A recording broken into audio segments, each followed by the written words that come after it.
आपके बीच में आया हूं। मेरा समाज इस दुख की घड़ी में आपके साथ है।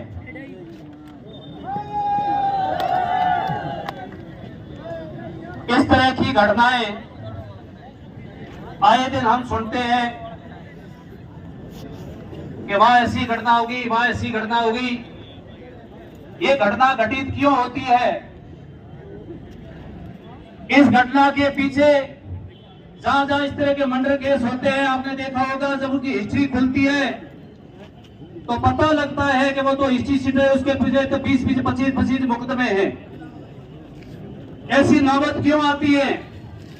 ऐसी नौबत इसलिए आती है कि ये पाले हुए पुलिस प्रशासन के ऐसे गुंडे हैं जो ऐसी घटना करते हैं। वरना एक दो घटना के अंदर ही ऐसे आतंक अपराधी को अगर सजा मिल जाती है तो उनको कभी ऐसी करने की हिम्मत नहीं होती है। लेकिन उनको पालते और पोलते हैं तब जाकर उनकी हिम्मत बढ़ती है कि पुलिस प्रशासन हमारे सामने कुछ नहीं है। तब ऐसे दिन बालोतरा जैसे शांतिप्रिय शहर को देखना पड़ता है। इसलिए मैं पूरे बालोतरा क्षेत्र 26 को उनसे आह्वान करूंगा कि आज तो भाई विस्ताराम के साथ हुआ, कल आपके भाई के साथ भी होगा। इसलिए 36 को भी समर्थन दे, और अगर मांगे नहीं माने तो पूरा बालोतरा नहीं, बाहर मेरे बालोतरा को एक बार पूरा जाम करके दिखाई। धन्यवाद, बहुत बहुत धन्यवाद। क्रांतिकारी हो जाओ, शहीद हो जाओ। जो लोग तेरे आदमी 2 अप्रैल की घटना में शहीद हुए, गवर्नमेंट को वापस लेना था, गवर्नमेंट को टुकड़ा पड़ा और केंद्र सरकार को बिल वापस लेना था।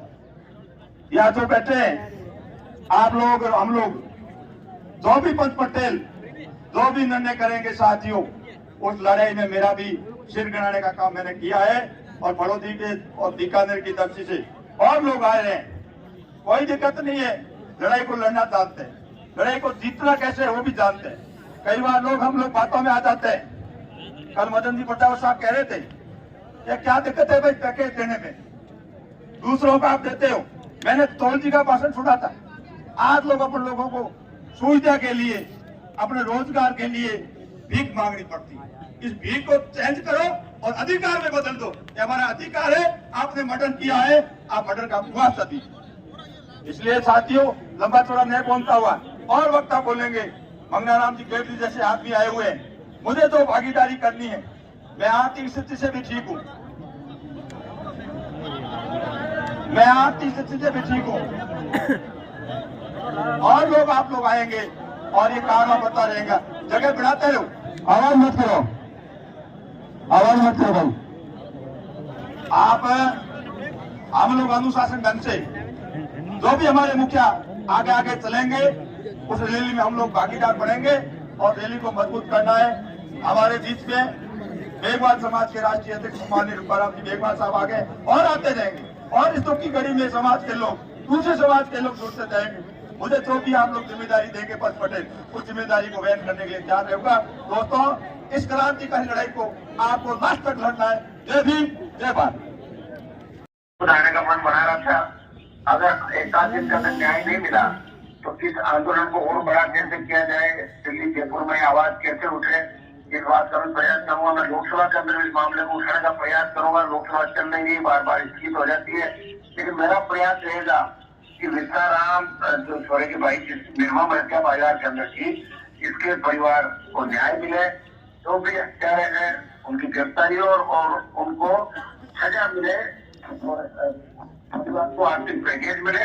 और इसके अंदर पुलिस का कहीं भी फॉल्ट है, अगर बीच का या थाने का, तो इन पर भी कार्रवाई होनी चाहिए। ये मैं डीजीपी से दोबारा आज बात करूंगा, चीफ सेक्रेटरी से बात करूंगा। और मेघवाल समाज के साथ सर्व समाज करने को बेटा खुशी की बात है। हम सब मिलकर, जहाँ भी अन्याय होगा, मिलकर हम लड़ाई लड़ेंगे। एक समाज के खिलाफ अन्याय नहीं होता, अन्याय प्रत्येक सर्व समाज के साथ खुले आम, जिस तरह दिन दाड़े हत्या किए, ये व्यवस्था को चुनौती है। जिस तरह कल मुख्यमंत्री के काफिले के अंदर गाड़ी घुस गई, जिस तरह के हालात राजस्थान के अंदर हो रहे हैं, अपराध जिस तरह बढ़ रहा है, कोई सुरक्षित नहीं है राजस्थान के अंदर। राजस्थान को सुरक्षित राजस्थान बनाना है, जहाँ हम खुली हवा के अंदर सांस ले सके। मैं मेघवाल समाज से सर्व समाज को आश्वस्त करता हूँ। मैं आपके साथ पहले भी खड़ा था, आंदोलन खड़ा दूंगा और कृष्णाराम के परिवार को शीघ्र न्याय मिलेगा, ये मैं आपको विश्वास दिलाता हूँ। मैं आपके साथ हूँ, मैं आपको धन्यवाद दूंगा कि आप मजबूती के साथ आंदोलन कर रहे हो, आप खड़े हो पूरी ताकत के साथ, और इसी तरह न्याय का मुकाबला हमें मिलकर हमेशा सड़कों पे, चाहे हमें कुछ भी करना पड़े, सड़कों पे मुकाबला करना होगा। हमें आवश्यकता पड़ी तो राजधानी की ओर से कुछ करना पड़ेगा, लेकिन अन्याय हम बर्दाश्त नहीं करेंगे। आपको विश्वास दिलाता हूँ कि हमेशा आपके साथ हूँ और आगे भी साथ रहूंगा। कृष्णाराम मेघवाल की कृपया आवाज नहीं करें, आवाज नहीं करें। आज बालोतरा में कृष्णाराम जी मेघवाल के हत्याकांड के संबंध में समस्त उपस्थित 36 कौम के सभी भाई बहनों, ये हम सभी के लिए बड़ी दुख की बात है। यह कोई राजनीति करने का स्थान नहीं है। यहाँ पे चाहे कोई भी व्यक्ति हो, अपराधी की कोई जाति, धर्म, कोई ईमान उसका नहीं होता है। अपराधी अपराधी होता है। मैंने खुद ने कल सीआई साहब से बात करके उनको कहा है कि अपराधी को तुरंत गिरफ्तार होना चाहिए, ताकि कृष्णाराम जी और सभी लोगों को एक न्याय मिले। और प्रशासन में भी एक बार का एक निर्णय होना चाहिए कि आम आदमी में विश्वास हो और अपराधियों में भय हो। इस प्रकार की स्थिति मैंने कहा आपको पैदा करनी चाहिए, इसमें किसी प्रकार की कोताही नहीं होनी चाहिए। मैंने कल शाम को ही उनसे बात की, मैंने कहा आप इसमें तुरंत निर्णय लो ताकि ये धरना प्रदर्शन समाप्त हो। रही बात अपराधी को पकड़ने की, वो काम पुलिस ने टीमें गठित की है और विधायक महोदय अरुण जी से भी बात हुई है, वो जरूरी काम से जयपुर गए हुए हैं। उन्होंने कहा कि मैं पूरा प्रयास कर रहा हूँ, मुख्यमंत्री जी से जो मिले हैं वो उन्होंने बात बताई है, तो हम आशा करते हैं कि उसका निराकरण भी निकलेगा। सबसे पहले जो हत्या जिसने की है उसको तुरंत गिरफ्तार किया जाए। हम सब लोग यहाँ कोई राजनीतिक स्थान नहीं, भाजपा, कांग्रेस या आरएलपी का कोई नहीं है, हम सभी मानवता सबसे ऊपर है। उसको देखकर आपके साथ में बैठे हैं और किसी की निंदा और कोई करने का सवाल नहीं है। हम सब एक हैं और एक रहेंगे और अपराधी को गिरफ्तार करने में आपके साथ रहेंगे। किसी प्रकार की कोई कमी नहीं रहेगी। हमारे राजस्थान सरकार के पूर्व मंत्री अमराराम जी भी उपस्थित हैं, विधायक मदन जी प्रजापत साहब, गोपाल जी अपने पूर्व मंत्री जी गोपाराम जी भी उपस्थित हैं। समस्त उपस्थित लोगों को मैं विश्वास देता हूँ कि भारतीय जनता पार्टी की तरफ से हम सभी मिलकर के आपके इस काम में पूरा सहयोग करेंगे। कोई प्रकार की राजनीति नहीं की जाएगी। जय भारत, जय हिंद। ये जो कृष्णाराम की निर्मम हत्या हुई और जिस प्रकार से चाकू से उसको मारा गया है, ऐसे हत्यारे को पकड़ने में अभी बहुत मतलब समय हो गया है। पुलिस टीम है, आपको विश्वास दिला रहा हूँ, जगह जगह टीमें भेजी गई हैं और हम आपके साथ हैं। जब तक वो गिरफ्तार नहीं होगा, हम लोग चाहे भारतीय जनता पार्टी हो या कोई भी हो, हम मानवता को पहले मानते हैं, इंसानियत को पहले मानते हैं। और चाहे कोई भी हो, इस प्रकार का जो है खुलेआम जो हत्यारा जिसने चाकुओं से जो है उसको भोंक करके मार दिया, हमें बड़ा दुख है। और हम न्याय दिलाने के लिए हम 36 कौम के साथ में हैं। हमारा कोई इसमें राजनीतिक द्वेषता नहीं है। हम तो ये कह रहे हैं कि न्याय मिले। मुख्यमंत्री जी जब ये हत्या हुई उस समय यहाँ का विधायक है, वो वहाँ 10 बजे 10:30 बजे यहाँ मौजूद था। उसके बाद में वो मुख्यमंत्री से मिलने के लिए जयपुर गया। जयपुर में मुख्यमंत्री से बात हो रही है।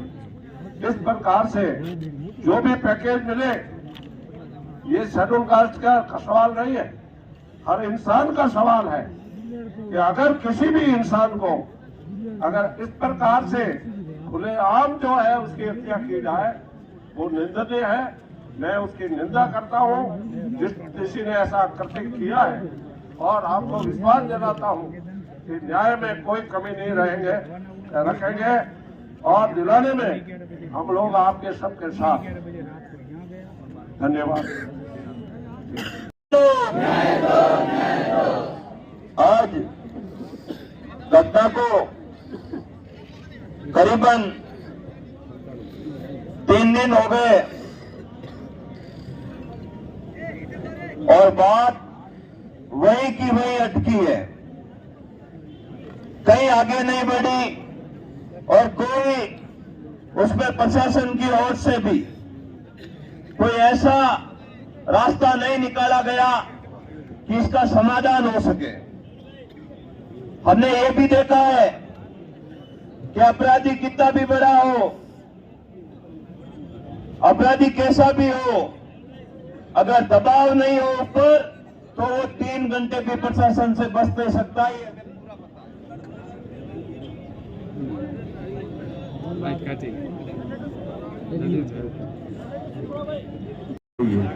तो कहीं ना कहीं सिस्टम में बहुत बड़ी कमी है। और आज हम ये तो कुछ नहीं है, मैं प्रशासन को और बता दूं, अभी तो शुरुआत हुई है।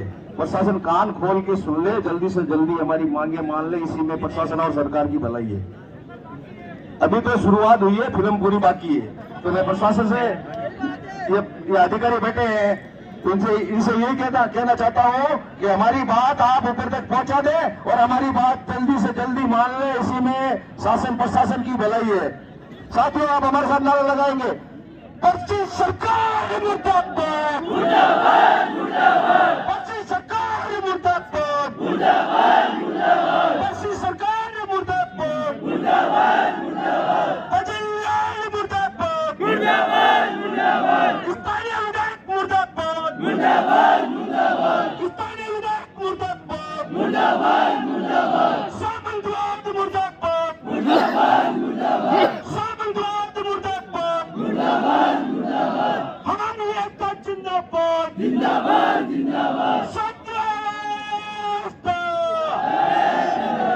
साथियों आवाज दो, लड़ेंगे,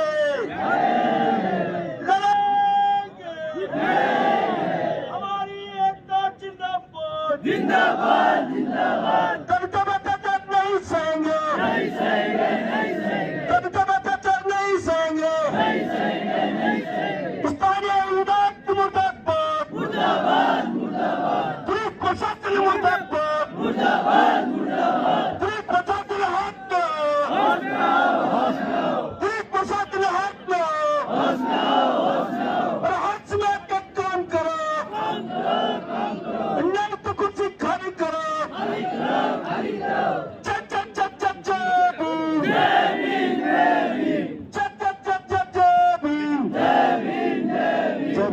बाकी मेरे पूर्व वक्ताओं ने सब बता दिया। Thank you. पूर्व विधायक जी बात रखेंगे। आज ये तय करना है कि जिस हिसाब से हमारी बात को, छत्तीसगढ़ कौम के लोगों की भावना को, एक पीड़ित परिवार को न्याय दिलाने की बात को, जिस हिसाब से ये सरकार और प्रशासन अनसुना कर रहा है, अपने आने वाले समय में बहुत बड़ा तालमेल की ओर इशारा कर रहा है। जैसा भाई साहब ताराराम जी मीणा ने बताया, आंदोलन का न्याय का रास्ता सही हो, उसका नेतृत्व ताराराम जी जैसे सही लोगों के हाथ में हो, तो उस परिवार को न्याय दिलाने में कतई कोई भी प्रशासन हो, कोई भी सरकारें हो, झुकेगी और आपकी बात को भी मानना पड़ेगा। अभी हमारे बीच में पूर्व मंत्री जी आए थे, मैं स्वागत भी करता हूँ, आना भी चाहिए, लेकिन उनको ये भी विचार करना चाहिए पिछले 3 दिनों से जो हमारी बात थी, हमारी मांग थी, उससे आपने क्या किया, वो बात वो बताने में कहीं मुझे सक्षम नजर नहीं आए। अगर बता देते, परंपरा आपके बढ़ाई हुई, परंपरा आपने निकाली, उदयपुर में जिस तरह ये जघन्य अपराध हुआ, उसी तरह का वो अपराध था, आपने मांग की, आप धरने पे बैठे, सरकार कांग्रेस की थी, इन लोगों ने आपकी बात को माना, तो आप इनकी बात को मान लीजिए, कोई बड़ी बात नहीं है। ये पीड़ित परिवार को न्याय होगा, ये एक दलित का सम्मान होगा, ये एक और राजस्थान पूरे में मैसेज जाएगा कि सरकार संवेदनशील है और अन्याय जहाँ भी होगा सरकार न्याय दिलाने के लिए संकल्पबद्ध रहेगी। लेकिन ये बात पिछले 3 दिनों से हमने देखी नहीं है। आप ये मुझे बताओ, सभी समाज के लोग बैठे हो, अगर यहाँ किसी धर्म की बात हो जाती तो यह धर्म के नाम पर बहुत बड़ा युद्ध छिड़ जाता और यहाँ पर पूरे हिंदुस्तान में जगह जगह पर दंगे करवा देते। लेकिन यहाँ एक दलित का बेटा मरा है, यहाँ एक मजदूर का बेटा मरा है, यहाँ एक सामान्य मजदूरी करने वाले भाई का बेटा मरा है। मेरे भाइयों, आप इस बात को समझो कि आपका कौन पराया कौन, आपकी बात को कौन सुन रहा है कौन नहीं सुन रहा है। हम 36 कौम के लोग आपके साथ में हैं। मेरी हनुमान जी केजरीवाल जी से बात हुई थी, नेताजी ने आपके बीच में संबोधित भी किया। हम पूरे के पूरे राष्ट्रीय लोकतांत्रिक पार्टी के लोग आपके 36 कौम का, सूर्य समाज का, हमारे जो भाई को न्याय दिलाने का धरना चल रहा है, हमारे साथ में है। अगर न्याय नहीं मिलता है, सरकारें विलंब करती है, तो हनुमान जी भी आएंगे, चंद्रशेखर जी भी आएंगे, सरकार भी आएंगे और भी हमें लाने वाले और हमारे साथ में खड़े रहने वाले लोग आपके बीच में आएंगे।